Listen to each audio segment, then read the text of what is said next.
Umdlali wasesiswini weKaizer Chiefs uSibongiseni Mthethwa uthe bekumele asebenze kanzima futhi alalele izeluleko zomqeqeshi uNasruddin Nabi ukuze abuyele eqenjini elizoqala umdlalo. Engxoxweni abe nayo noVictor Molefe emsakazweni uKhozi FM ohlelweni Primetime Sport, Mthethwa uchaza ukuthi ukuhlala ezolile ngemuva kokungadlali kakhulu ezinyangeni ezintathu zokuqala zesizini kumsebenzele. Mthethwa ubonakale kokuqala ekupheleni kukaNovemba kanti ubelokhu eqala ukudlala emidlalweni esishiyagalombili edlule. Ukholwa ukuthi impumelelo yakhe ngomqeqeshi omusha iqhamuka ngokulalela imiyalelo yomqeqeshi nokwenza izinguquko ezidingekayo emidlalweni wakhe. Ugcizelela ukubaluleka kokubekezela ikakhulukazi uma ungadlali njalo nokulalela umqeqeshi ngaso sonke isikhathi. Ngaphambi kokuthi kuvalwe iwindi elikhulu lokuhwebelana ngabadlali ngoSepthemba, Mthethwa ubengomunye wabadlali iKaizer Chiefs ebicabanga ukuthi imubolekise. Lo mdlalo oneminyaka engu-30 ubudala u10 noma bekunzima ekuqaleni kwesizini uhlalile wabekezela wagxila ekuziqeqesheni azi ukuthi amathuba azovela. Umthetho uveza ukuthi ukujoyina iKaizer Chiefs kwamthokozisa kakhulu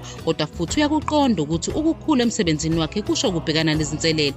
Ubalula ukuthi kubalulekile ukuthatha amashansi njengoba nabanye abadlali belwela amathuba afanayo. Uma echaza indlela adlala ngayo Mthethwa uthe ufana nePitbull wenza isiqiniseko sokuthi akudluli lutho kuyena enkundleni.